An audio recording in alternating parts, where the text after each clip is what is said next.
ఇంకోటి మన చూస్తుంటే గమనించిన సినిమాలో ఏ కాన్వర్జేషన్ కూడా ఎక్కడో ఆపి మళ్ళీ మొదలుపెట్టినట్టు ఉంటుంది కాన్వర్జేషన్.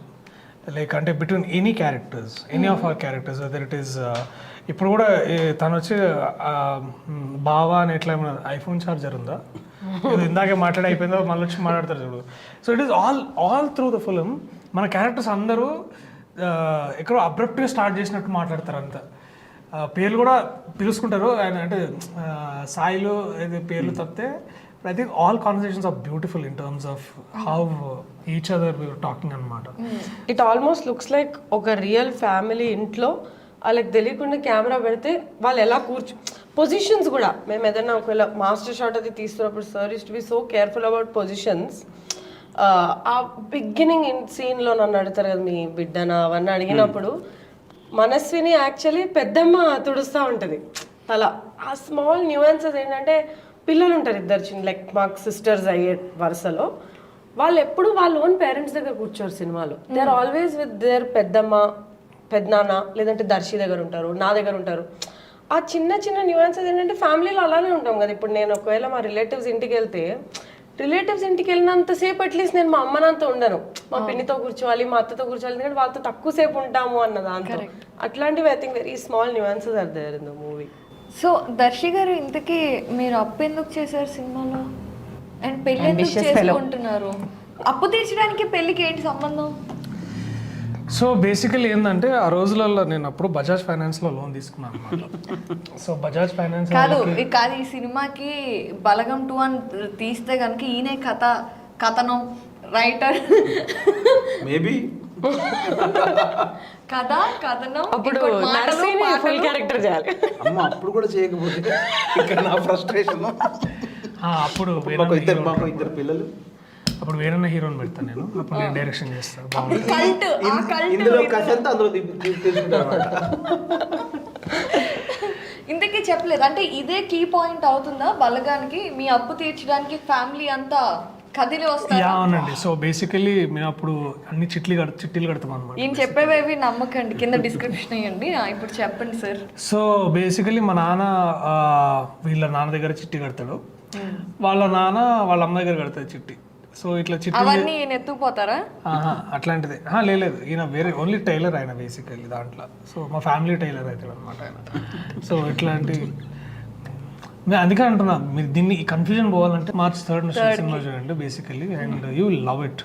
అండ్ ఈ క్వశ్చన్స్ అన్నిటికీ ఆన్సర్స్ దాంట్లో ఉన్నాయని ఐ ఫీల్ లైక్. నేను అప్పు ఎందుకు తీసుకున్నా, పెళ్లి ఎందుకు చేసుకోవాలనిపించింది అంటే ఆ స్టేట్మెంట్ పర్టికులర్ స్టేట్మెంట్ స్ట్రైక్ అయింది, అందుకే కదన్నా పెళ్లి చేసుకుంటున్నా అని అంటారు. ఓకే, మీకు మేము ఏదైతే స్ట్రైక్ అవ్వాలనేది మనం సక్సెస్ అయ్యాం.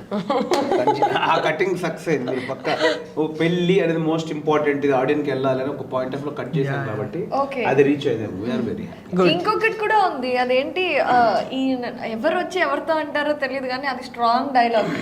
అల్లుడు ఇంటికి వచ్చాడని కూడా లేకుండా సమ్ స్ట్రాంగ్ ఎమోషన్, అదేంటండి? అసలు మొత్తం చెప్పించేసేటట్టున్నారు వీళ్ళు. మొత్తం ఐ డ్రీమ్ వేసేస్తే థియేటర్ లో బేసికల్లీ అది ఇప్పుడు ఈయన ఇంకా వర్షన్ 2 అన్నమాట.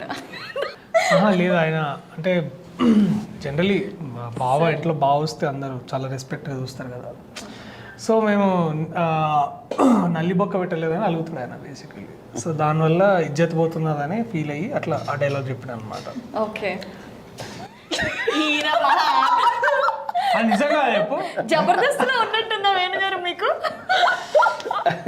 ట్రూ అండ్ మాత్రం ఇది ఊరుగండి మీరు మరీను.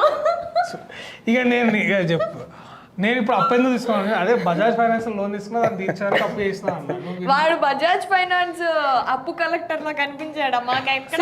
అలానే ఉంటారంట. మా కాస్ట్యూమ్స్ కూడా సినిమాలో కాస్ట్యూమ్ విషయానికి వస్తే మామూలుగా కాస్ట్యూమర్స్ అంతా డిజైనర్స్ వచ్చి హీరోయిన్ కాస్ట్యూమ్ అని వాళ్ళు ఏదో ప్లాన్ చేసుకుంటున్నారు. అప్పుడే జారా పోదామంటే జారా పక్కన ఫంటుష్ ఉంటుంది, దాంట్లోకి బొండి అని చెప్పారు. జారా ఫంటుష్ కూడా పోలేమో అంటే కంప్లీట్ అమీర్పేట్ దాటొద్దు అని చెప్పారు. అంటే ఆ సినిమాలో ఆ సిచ్యువేషన్లో కాస్ట్లీ కాస్ట్యూమ్ చేసే అవకాశం లేదు పాపం. కావ్యకి కూడా కొంచెం కలర్ఫుల్ కాస్ట్యూమ్తో ఒకటి చేసాం అంతే, ఒక చిన్న ఫస్ట్ షెడ్యూల్. రాజుగారు వచ్చింది అంత రిచ్ ఉంది అన్నాడు. Okay, scrap ratio dull. అంటే కొంచెం చావు చుట్టూ జరిగే కథ కాబట్టి ఎవరు కలర్ఫుల్ కనిపించకూడదు. ఓకే, చావు చుట్టూ కథ అంతా తిరుగుతుంది. అండ్ మోస్ట్ రామాయణం అంతా ఆయన రాముడికి సీతేమవుతుంది అన్నట్టుందండి. అంటే ఇందులో ఇంకా చాలా ఉంటుంది. లేదు, ఒక చావు చుట్టూ జరిగే కథ. And also that is how lot of చాలా ఎక్కువ మంది ఇండియన్స్ అట్లనే ఉంటారు. అంటే if you look at our rural villages or towns and all, మీకు ఏమవుతుందంటే ది బ్రాండ్స్, డెఫినెట్లీ బ్రాండ్స్ ఉంటాయి, బట్టలు ఉంటాయి, కానీ నేను అనేది ఏంటంటే చాలా ఎక్కువ మంది if you look at the totality of how people wear dresses in our country, మేము చూపించేది చాలా దగ్గర representation of how people wear clothes. And వాళ్ళు లుక్ కూడా అట్లనే ఉంటారు. అంటే ఇప్పుడు now you think of too much of makeup, ఈ అర్బన్ లుక్స్ అవన్నీ అంటాం, కానీ బట్ అక్కడ ఎప్పుడు పొలంలో పనిచేసే రైతులు, లేకపోతే ఇంట్లో బాగా పనిచేసే ఆడవాళ్ళు. సార్ మేము కూడా ఇప్పుడు మేకప్ తీసేస్తే జిడ్డు మొహం వేసుకొని 3 వేసుకొని every individual is like that. So that's what I'm saying. So the representation వాళ్ళది కూడా చాలా న్యాచురల్ ఉంటుంది అనమాట. Every and I think Babu sir అయితే ఆల్మోస్ట్ బనీన్ మీద ఉంటాడు సినిమా అంతా ఆయన. సో కాటన్ బనీన్లు వేసుకుంటాం. మీ తాతగారు ఇంట్లో కూర్చుంటే ఆయన ఇలా షర్ట్ వేసుకొని కూర్చోరు కదా, దట్స్ ద క్యారెక్టర్. ఇంట్లో వాళ్ళ అన్నయ్య చనిపోయినప్పుడు ఆయన ఎలా ఉంటారు?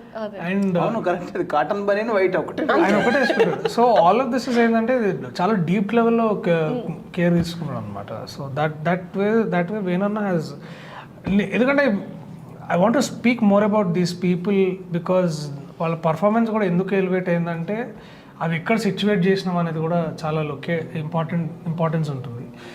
సో అట్లా ఒక you will transport basically every time the moment. I think the first 5th minute of the film I think you're already in Sirisilla. I think that is our promise. Wonderful.